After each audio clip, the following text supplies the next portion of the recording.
You know the boys stay too insane. Renegade, renegade, renegade. Midwest renegade, hooligan, who is he? Reppin' it heavily, Dookie Mane.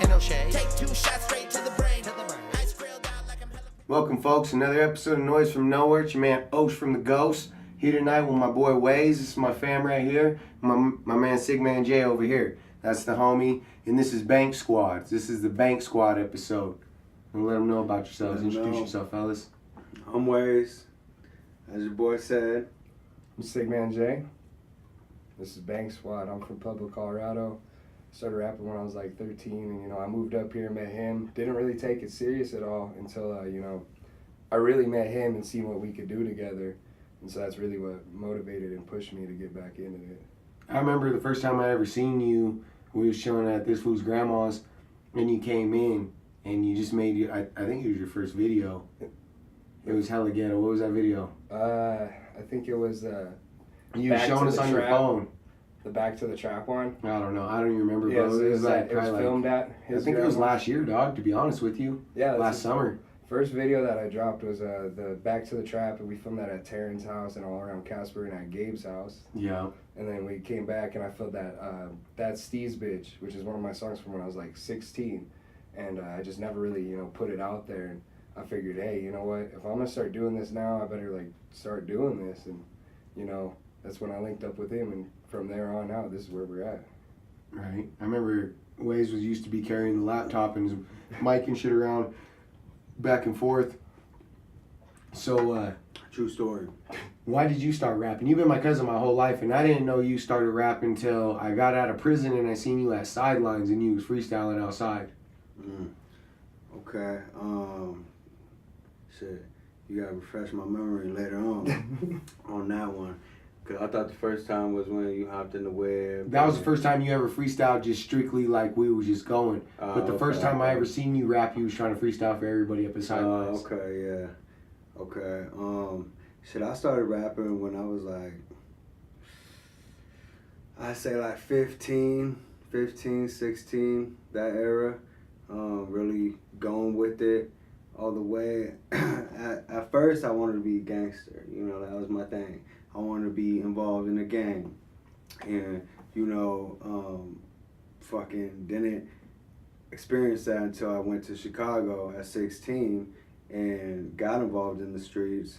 And then I got introduced to one of my homies, the founder of Bank Squad. He introduced me to the music hall aspect of yo, you could put your voice on a disc and go from there with it. And so I was rapping, and it was all about gangs. And bro, shift me at the time, cause he grew up in this shit. So he shifted me around that. He said, if you die tomorrow, they gonna bury you and forget about you. It's a, nonstop occurrence, So I was like, you got a point, and I was getting, I was in Denver at the time, so I was just getting the feel. I was at 18 already. I was about to have my first kid, and I paid attention to what he was saying, and I was working on my craft, and I quit. I graduated, not rapping about gang shit, no more, because I was like, shit, throw it under the rug and let's see what I could do. So that's what set it off for me. So how old are you now? I'm 28. 28. So that was at 18 when you jumped off with Yeah, them in Denver. when I was really jumping off. When I first moved to Denver, I was almost 19. So I was just he had a conversation with me, and I was just like, damn, how am I gonna shift this? All I know is rapping about gang shit, yada yada. And when he gave me that direction, I just changed it up. Started rapping about females and money, and it just built from there. I remember when you went to Chicago and then you came back with a CD, but it had I used to always think Chicago gangs was weird because besides GDs and BDs and all the Disciple families and all that, there was like dragons and Yeah. like weird ass shit. And that CD that you had all that like a eagle on it, and a dragon, and like cobras and shit like that. Fucking thing. It's like a costume party. Yeah, so that was like my introduction to Chicago rap, man. And you're my little cousin, so you was coming. I think I was like 18. You was like what, 15, 16, something like that. So that was my introduction to Chicago rap, was through you.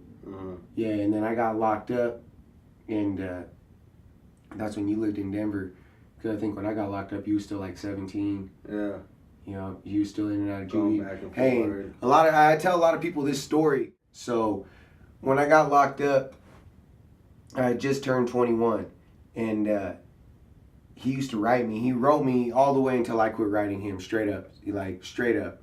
So he started writing me, and like, this is the thing that sticks is like, man, maybe I was down for like 9 or 10 months in the county at this point, but like the letter, this one in particular, had a bunch of green shit smeared on the top of it, and I didn't really like pay attention, but I read the whole letter, and then at the end there was like an arrow and a line that went all the way back around to the front. It was like a 3-page letter, and it went all the way back to the top, and it said, oh, I went and pulled some grass out the yard and smeared it on here because I figured you want to smell some grass, or some shit like that. You know what I mean? So that to me, like, my cousin, he was my cousin anyway, but he always had a spot in my heart special just because of that. Because when you're going through certain things in your life, you, like, certain things help, and that was one of them for me.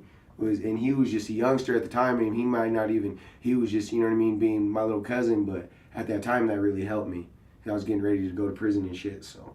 Facts. Yeah. I knew that it would help in a way, you know, because the only place I've been to was a boys' school, you know, Warland. So I know doing time sucks. So I was like, man, we had a window that had a clear view, and we couldn't even look at it, you know. So I was just like, man, try to do something. Let me smear some grass on this letter, send it to him. You know, I'm not sending grass, but I'm gonna put it on this letter.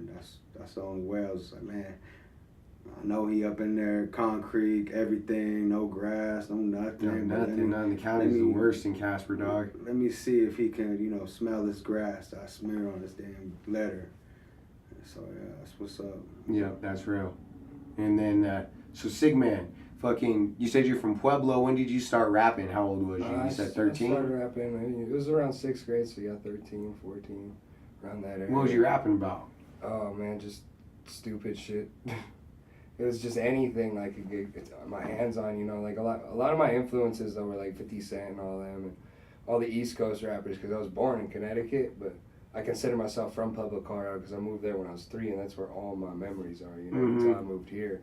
And I mean, I was just bullshit. I didn't really do it to like do it. It was just fun. I'd be at parties, you know, drinking, smoking, skating around with my homies and shit. And that's really where it all started. I never took it serious until I was like 16. It was when I moved back to Pueblo from Casper after I got kicked out of the schools and on the probation and all that bullshit. And when I went back there, you know, I met up with a couple dudes with studio and stuff, and we made some alright tracks. But what really, really drove me into actually, you know, going, you know, one day this might work, or I'm actually good at this, was when I was hanging out at Gabe's house. It was the first time I ever met Matt. We were sitting there, and, you know, we were freestyling and all that, and all this bullshit. And he was like, hey, you want to go to Denver? And I was like, yeah, let's go to Denver. And so we were fucking driving down to Denver, and he freestyled the entire way. Like, I mean, I'm not a big freestyler, but that just, like, it motivated me, because I was like, damn, like, he can do this. Like, and I was always telling him, you got to record this shit. You got to record this shit. And we never really worked till Run Flacco Run. And after I made that track, I was just like, oh, it's on. Like, there's chemistry. We work well together. And this is all pretty much within the last year, right? Yes, 2 years about, yeah. Yeah, before. Yeah. We really started hitting it, you know, since my accident. We really just, you know, he was the only one around, you know, he was there, you know, so I was just like, man, let's do music. When I was ready to do music, and I was freestyle, and, you know, since I had my accident, the shit would be slow, and so I was just like, man, am I losing the freestyle game? And so I began to write a lot more since my accident, because, you know, it's like I gotta find some other way to keep rapping. So I started writing more, testing my penmanship, and you know, going on with that. And you know, we was just going back and forth, making tracks nonstop, all the way until like January. You know, we was just pushing back and forth. And so, you know, we got some stuff up there. So How many tracks you guys dropped since you had your studio? I say like at least together like 20. On SoundCloud? Yeah, I got like 40 something tracks on SoundCloud. I got most of my tracks are private right now because I'm working on, you know, just cleaning it up, you know, getting new, you know, content out there. So, you know, I'm working on that, the Apple Music thing. You know, we got a track on CigManJ's. Yeah. So I I got my thing that I worked out, you know, for Apple Music, Spotify, all that.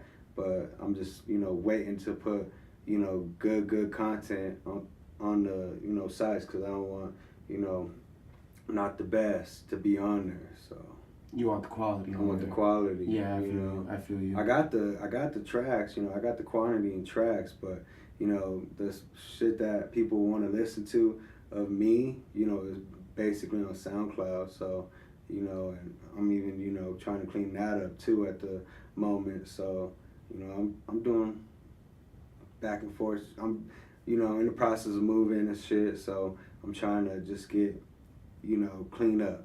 You know, so when I'm ready to, you know, focus on nothing but this music, you know, that's when the content will start dropping.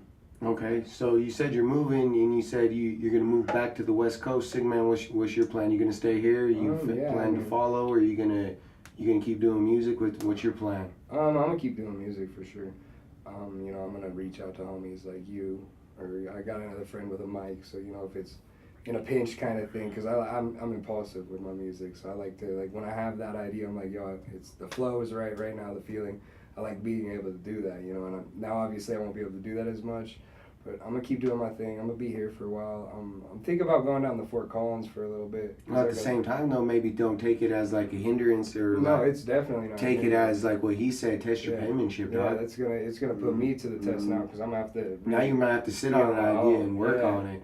I'm gonna have to be on my own too, you know. I'm gonna have to do it, because I was blessed, you know, like when he got the studio and all that, you know, we'd just go and kick it and whatever. But you know, when you go to another studio, you got to be ready. Right. You don't want to be on some bullshit. You gotta have your stuff ready. It's different when you're going to the homie studio versus when you're going to a studio to actually work. Yeah, and I mean, I've been in studios that I've worked. I've actually got an unreleased track that I haven't dropped yet.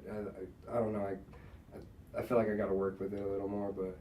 You know, I'm gonna definitely keep doing my things, and eventually I'm gonna work my way down south back to Colorado. Okay. So are you guys still gonna keep rocking with the Bank Squad? Oh yeah. Oh yeah. Okay, that's what's up. That's what's up. So something I wanted to get into, if you're okay with it, is your accident. Yeah. Okay. So this is something that a lot of people here in Casper, or people who are involved in the hip hop community here, are aware of. Basically, because it was such a big deal when it happened. A, because it was him. B, because he's my family. And C, because he's from this town, and the town really pulled together for him when he needed us. And we didn't give him every single thing he needed, but at the same time, he was able to get healthy enough to get back to us.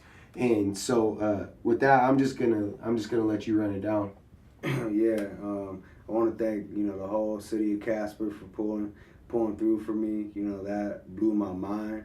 You know, when I woke up from a 4-day coma to GoFundMe and all this, everybody pulling through, you know, I was like, this shit fake. Like, there's no way. Like, I've never been in that situation, you know, to, you know, need assistance like that. So it was a big blessing for everybody to just, you know, come through for me, you know. So I wasn't supposed to live through that accident, you know, but because if I would have died, I wouldn't have had, you know, seen the outcome, the outpouring of everything, of everyone's actions. So, you know, to be able to pull through and live to see that, you know, that was that was a blessing. Like, I went to Cancun with my dad, and we went to, you know, Cancun, somewhere where we never been before. You know, he's from Mexico, and usually we go to his town and just kick back with the family. Everything, you know, everything's kosher. And this time I wanted it to be me and him, and so I flew both of us out there, and thought of an idea, you know, mopeds. That's why mopeds is, we're by the ocean, everything's, you know, lovely. So we got the mopeds. We had them for like a day, I feel like, and the next day we was just riding them, and we had just came back, you know, on a boat cruise, and got on the mopeds, and my dad's helmet was falling off, you know, so he pulled over. He was trying to get my attention, but I looked back at him and I was like, oh, he knows the way to the hotel. And, you know, I kept going. You know, I was, you know, feeling good. You know, I had my music playing, everything was cool, and I never drove a moped in Mexico, so, you know, that was something I didn't know. And some lady came and cut me off, and like I was maybe like 30, 40 feet away from her before I realized, you know, I had been cut off, and I smacked into the taxi going like 30 miles an hour. So I broke a lot of bones. You know, I've never even broke a bone. So to experience that, you know, life or death situation was real. So what, I mean, I know, but just so for clarification, if you're cool to talk about it, like, you know what I mean? Like, what did you all break? What was done? Yeah. Because I know, I mean, again, to reiterate, he's my cousin. So his mom was video calling me. She video called, and I talked to him, and you know, I don't want to tell his story, but so I know firsthand most of this. So, you know, if you want to on camera, then you can. If not, Yeah.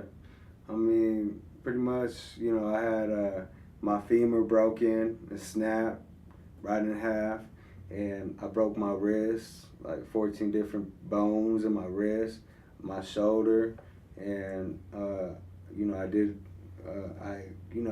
I hit my head on the ground, but you know, I had my helmet on, but still with the impact, you know, it was heavy from my body and from my head, everything. And so when I did that, they had to shave my head and everything, but you know, I was in a coma for 4 days, and they was telling my pops that I wasn't even gonna make it through the first night. So, you know, shit, my whole family's been, you know, through some shit with that, you know, and you know, I appreciate everybody that's kept it real with me. So, yeah. I was right there when my mom called me. Actually, she was with your mom, and I was sitting right there. Bro, yeah, that shit was all bad, because I just talked to you. I just talked to you. Like, we were snapping that day, and I just sent you money the day before when you flew out of Denver. So to me, when that shit hit, it was like, it was too much, because my homegirl Biggie was just murdered, you know what I mean? Like, right after that, too. So, like, and then it was just a lot all at once, you know what I mean? Yeah, so, with you, it was just like, God damn, what the fuck? And, yeah, so that was that. So how long you was in a coma for 4 days? Yeah. And then you woke up and I woke up. you was in that hospital for how long? Oh, man, I was in the hospital for like a good month. You was in 2 separate hospitals, right? 3. 3? Yeah, they had me in the first hospital in Mexico, the second one in Mexico, and the third one was in El Paso. Mm-hmm. And that's where I finished everything else. But yeah, you know, it's So the first one you was in, basically, like, I remember when all this was going on, man, they was like basically charging you for a fucking mattress and a breathing tube. Yeah. And that's it. Like, mad G's every day. Yeah, And exactly. yeah, so I remember that was all bad. How long was you in that one? Like 3 weeks? I was there for like, I'd say about 2.5 weeks. Yeah, about 2.5 weeks. And then you was at the altogether. other one for about the same? And the other one, yeah.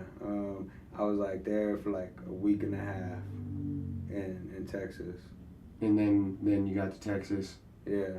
Yeah. And then the crazy part too is that after two hospitals in Mexico, the El Paso, Texas, you get back here to Casper and you was still fucked up. Yeah, I was still fucked up. Like Mexico had, you know, they fixed my femur, like to where, you know, it was good. I could walk, yada yada, but it was, you know, lowered. They shortened the pin, and you know, my foot was all the way to the left, and everything, the whole 9 yards was fucked up. So, you know, I didn't know my shoulder was broken until like maybe 2 months after the accident, and then we found out, and so we fixed the shoulder first, and because they wanted me to be able to walk on crutches, and so I had to get my leg rebroken on January like 31st, and they rebroke it, took everything Mexico put in there, and gave me a new scar. You know, it goes all the way, you know, it's this long, and it's just like they put everything's good now, but you know, it's been a fucking journey, for real. Right, and then your hand, I remember when you came back, we was in the studio, and you was trying to write everything on your tablet. Oh, yeah. But you're trying to do it all left-handed. I had to learn left-handed. Yeah, and I remember I came in and I set up your mouse different and everything so you could fuck with everything on your left hand. You know, and again, this is my cousin, so I was there through the whole shit. Like, he got out, you know, I upgraded my speakers, so I went and took my speakers to him. You know, he needed better sound, so I went and built him a wall for a booth. You know what I mean? You the one that put the whole damn studio together. But I did this so he could grind, because I knew, you know what I mean, you couldn't sit there with the idle mind. And not more than that, I knew, I seen it the first fucking time that I talked to you on Skype or fucking FaceTime. When your mom FaceTimed me, bro, and you didn't even know who I was, dog, and it fucked me up. It's like, damn, I just talked to you, bro. You know what I mean? But then when you came back and you were still trying to rap, and then you showed me something that you recorded, I was like, damn, you did that, and it was a freestyle too. So it was like, okay, well, we got to do this then. You know what I mean? No slacking. So, yeah, so that's why Bank Squad, they're my bros. That's my family. CigManJ, he's been my DJ for multiple shows. You know what I mean? So this is a special episode for us. This is like a family episode that even ties into our last episode with Texas. You know what I mean? Texas is here to help take care of Matt. You know what I mean? Shout out my boy Darius Smith. Shout out my dog Texas. Love you, bro. So it's all like ties in. You know what I mean? We're all like a family here with these last couple episodes, in the way that we all maneuver together and we all operate and work together. Exactly. So I'm glad that you guys came and did this episode together. Yeah, for sure. Definitely.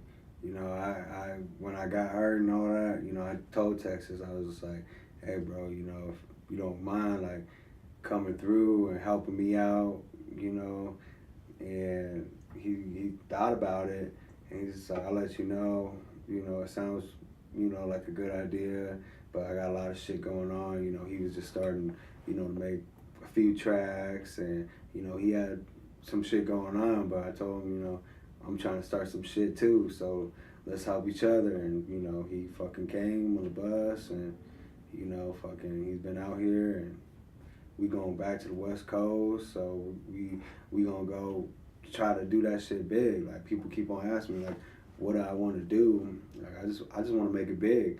Like, Bank Squad Entertainment it's not a record label, it's always been Bank Squad Entertainment, because we were never associated with just doing music, we're doing videos, music, everything, so it's gonna be entertainment, whatever I got for you guys, like, it's gonna be entertainment, regardless.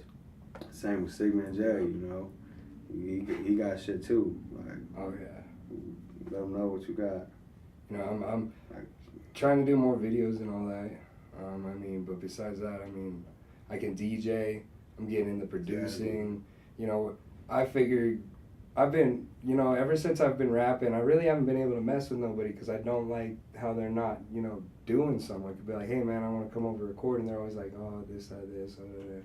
yeah, but I'm down, but not now, you know. And that DJ shit And came the out the water. yeah, I mean, like, I already knew how to use some tables, and then I met, you know, Styles, Mm-hmm. and I was over at his house. I was like, man, you got DJ tables? And he was like, yeah. And I was like, yo, I know how to use those. And he was like, well, if you know how to use those, I'll give you a week. Show me you can use them. And within a week, I was putting mixes live on Facebook and all that, going DJing your things. I DJ these parties every couple months at Derek's shop and all that. I mean, Shout out Derek, my cousin. Derek, Digital Vinyls.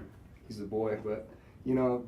And it's starting to build in that aspect for me. So I haven't really been doing the music that much. I mean, I still love the rap and all that, and I'm still steady with the content. But I really want to, you know, break out in the DJ world because I've got a thing for it. You know, I've got an ear for mixing music, or you know, even just seeing the crowd, the mood of what people want. You know, people come up with me requests. Right. Yeah, I can vouch for that too because you DJed multiple rappers' delights with no hiccups. Yeah, no, there's no problem, you know. And I mean, I'm not the best. I'm not gonna say that, but I mean, I definitely want to keep working on it. I recently had some dude reach out to me as a promoter. He was like, "Hey, well, I'll link up with you sometime," and all that. So you know, that's looking good for me.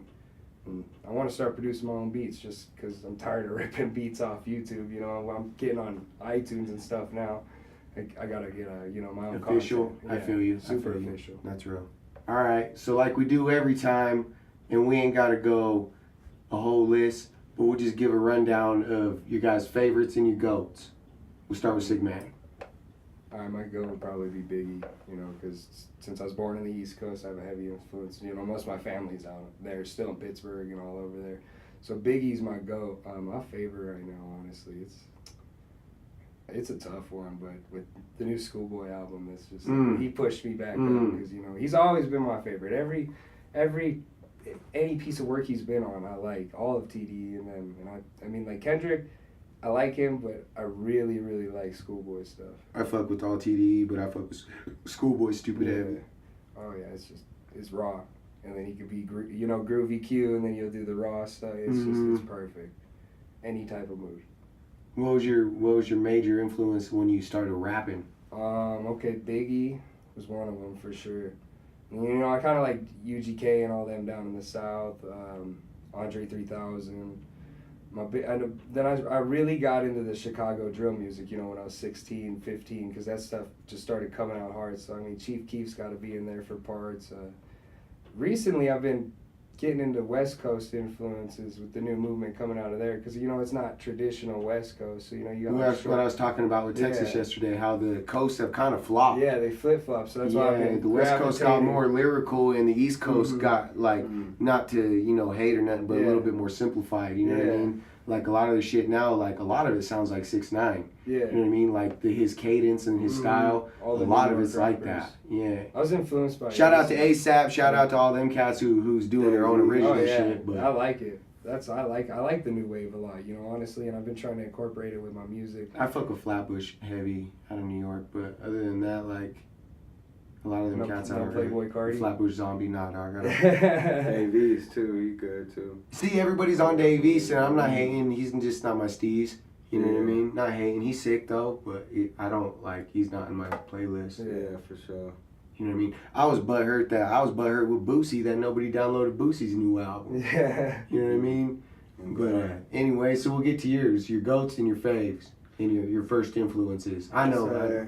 I'll say my GOAT is Tupac for sure. That's been my GOAT since day one. That's what I think of when I think of you, like any music or forever Bone since you was a little kid. You know, back in the day, you know, so those are my GOATs, you know, and my favorites, I say, you know, lately I've been, you know, not even bumping rap, but, you know, for a favorite, I would say, you know, Dom Kennedy, you know, he's definitely one. Kendrick Lamar, you know, just the whole West Coast, you know, branch, you know, definitely I feel that for sure, because what they rap about, you know, I've been in the streets out there, so I, you know, can feel what they rapping about just by them talking, you know, so I'm just like, I dig that. I can, you know, grasp to that.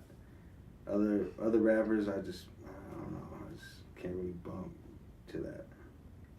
So I feel you. I have a hard time listening. You just said it before we even started the podcast, and I'm pretty much the same way. I don't really listen to like TDE and Dreamville and maybe like 2 or 3 other cats. But other than that, it's like people that I know and not rap. Like I don't really rap to me is, and you know what I mean. And not hating on nobody who like sincerely wants to be a rapper, but rappers to me are like cartoon characters. Yeah. You know what I mean? Like we were just talking about it yesterday. Like to succeed in music now, you got to be a personality first, and then a person who does music second.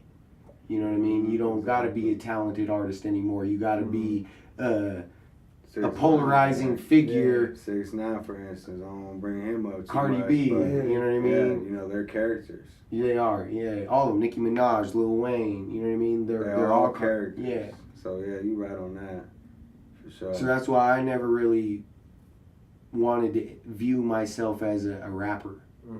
Just because of that, because I'm not that. You know what I mean? Like, I'm an artist. Yeah. You know what I mean? That's like you telling a graffiti artist like, oh, that's graffiti or vandalism. You know what I mean? That's like slandering what they do. That's a piece of artwork. You know what I mean? Yeah. Exactly. You know what I mean? Rapping to me is like, it's like a derogatory. It's like, I don't know if you play cards, but in prison, like people who, you didn't really play spades once you learned how to play pinochle. You know what I mean? It was like they used to describe it as spades on steroids. Okay. You know what I mean? And to me, that's what rapping is. Rapping is like a simplified version of what being an MC truly is as an artist. You know what I mean? So nowadays, it's like the rapper era for sure. Yeah, for sure. Like I feel like, you know, the whole rapping thing, you know, it doesn't really. I feel like, you know, I was getting, you know, drawn into that, you know, cartoon character thing. You know, when I had my long hair and shit, I was like, man, I could rap, I could freestyle. You know, I'll bust it anytime I got to. You know, point blank. And so I was getting into that. And then when they shaved my head after my accident, you know, I was like, damn, you know, fuck. What I got now. And so like your personality was gone. That was my personality. That was me. So it definitely, you know.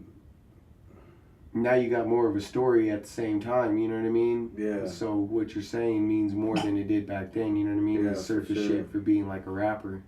Yeah, like that's why I was just like you know, at some of the shows, you know, I have a hard time remembering what I put down because it's like I don't, you know, this is all new to me, like the whole, you know, like stage performances and all that, you know. So I'm just like, damn, let me just freestyle then. Let me freestyle. But you know, you can only do so much of that. So you gotta, you know, introduce everyone to your rapper side, like who you are lyrically inside, not outside, inside. So, you know, that's what I'm working on right now too. You know, is doing my performances well enough to where I was like, yo, I can remember what the hell I wrote down and, you know, spit in the booth. I can remember that. You know, I've always, you know, just put content out and, you know, just move on to the next right after. Don't have time to even, you know, process all that I just put down, you know, on the track. I don't have no time to process it. And, you know, it's just like, man, that's something I got to work on. So, you know, with this, the next few months, I'm going to be working on that a lot. So, you know, that's what I'm going to be doing. Right. That's one thing I never understood about freestyle artists, because I could freestyle, but it's different than cats who that's their game. You know what I mean? Yeah. That's their arena. It's completely different monster. You know what I mean? My arena is with the pen. So, like I've told you this before, like, bro, you could think of sick shit on the spot. Like, say the same line 3 or 4 times, you're going to come up with something sicker. You know what I mean? Mm-hmm. So, adapting is different, but I feel like once a freestyle artist can transition into somebody who works with their pen, you know, I feel like they're more dangerous. Yeah. Because off top, they're already ready to go. Yeah. You know what I mean? So you're not like a car that you're just going to pull it into first and go real fast. You're like someone who's sitting there hitting the fucking clutch and revving up first. You know what I mean? That's to me what a freestyle artist who's sitting down writing, that's what they're doing. Yeah. You know what I mean? Because they're already ready to go, but when you sit on it, you're going to let that bitch rev up and you're going to come up with more smoke. You know what I mean? Exactly. So that's why I was always like you, Fade before he really started writing. You know what I mean?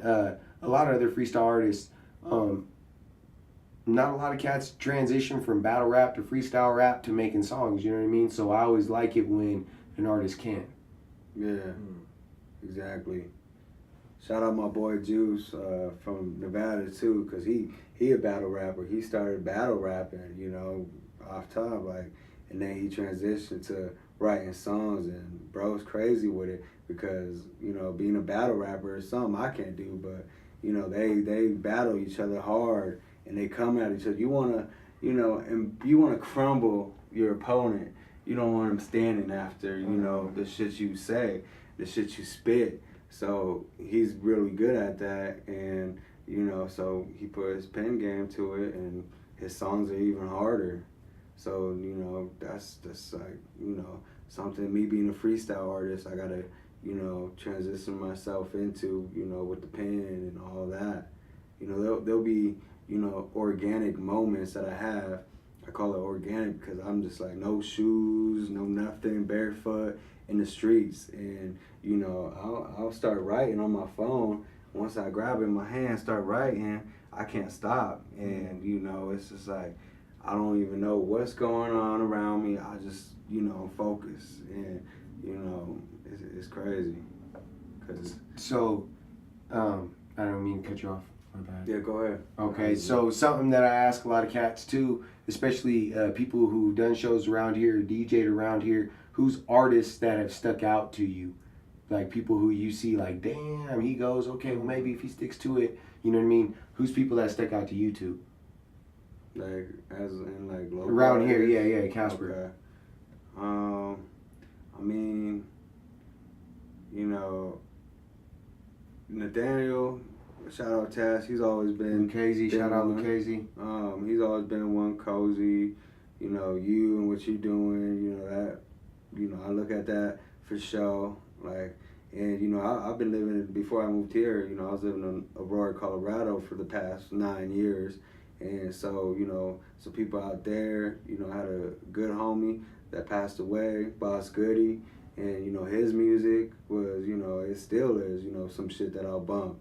And, you know, I got a few other homies out there, my nigga Tig, you know, shouts out. And, you know, I'm just like, their music really, you know, sticks out to me locally, like, you know, as in local rap, because I don't even really bump myself as much as I should, you know. I'll make the track for everyone else that wants to hear me rap.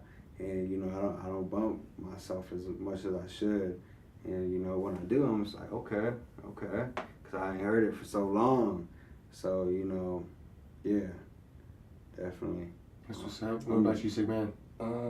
You know, I like everyone and the uniqueness in this town because everyone's different. Everyone's like, I mean, you got a couple rappers that are the same genre or whatever, but I mean, everyone's got their own thing, their own flow, and they're all doing things now. So I really mess with everybody doing it out here. But I mean, the ones who stick out to me would be like HDMG Honcho. I've never met him, but I mean, like, I like his music. Styles, Styles for sure. Shout out Cam. Yeah, King Wilson. Shout out Styles. Shout out my Blueprint team. Here goes the shout outs. You know, and then me growing up in Colorado, there's my homies I started with down there, and they've got their own whole thing now. It's Team Green Rush. Shouts out them. Shouts out Dev T. You know, they're doing big stuff down in Pueblo right now. They got a show with Mr. Criminal coming up and all that. So I'm trying to start working with them too to get more out of state shows down there, or even, you know, go down and DJ. Right. And so, you know, I'm trying to branch out, and I'm trying. Man, if anybody needs a DJ, like Bank Squad I'm gonna DJ. You ready to Bank DJ Squad again, Entertainment. Yeah. Okay. CigManJ coming soon to a rapper's delight near you. Facts. Facts. That's why we call it Bank Squad Entertainment, because we doing it all. Everything. Like, regardless, like, bro's still gonna, you know, if he chooses not to rap as much and do DJing, like, he's still gonna be part of the squad. So. And then I'm gonna be coming out to you in Las Vegas. Las I mean, like, Vegas. everywhere. You know, everywhere we travel Vegas, to, we've been to LA, Las Vegas, LA. everywhere. I want to go back out and meet the people we did again, and, you know, try to DJ out there and get things bigger and you know, just network, get everything going, because that's really what's got to happen. Oh yeah. Mm-hmm. It's tight. Nice. All right then. So anything else you guys want to get in? Pretty much spit it out. Tight. All right. Let people know where they can find you again. You can find me on SoundCloud for right now. Under- Just type in Waze, WA $E, and scroll down a couple times. You'll see me pop up. I got a little buzz going on, so you'll see me on there for now. And then when I drop shit on iTunes, Spotify, all that, I'll be under the same name, WA $E. So yeah, look out for that. My man's he got us already on. He already got us on there. Yeah, So. if you go on iTunes, Spotify, Amazon, Google Play, all that, you just CigManJ, it'll pop up. You can get me on Twitter, everything by CigManJ. You could Google CigManJ, and this is actually why I like my name. It's so unique that when you Google me, CigManJ, it's CigManJ. Everything on that first page is me. So you can find me just by Google. Tight. Google me, bitch. Yeah. All right then. All right. Thanks to our guest CigManJ, Waze, Bank Squad, your man Osh from the Ghost, Noise from Nowhere TV. Wyoming love, peace. Midwest renegade hooligan, who is it? Reppin' it heavily, Dookie Mane. And no shade. Take 2 shots straight to the brain. Ice grilled out like I'm hella paid. Whoa, take your ass up to the helipad. Toss your ass in to propeller blades. You know the boys stay too insane. What? Renegade. Midwest renegade.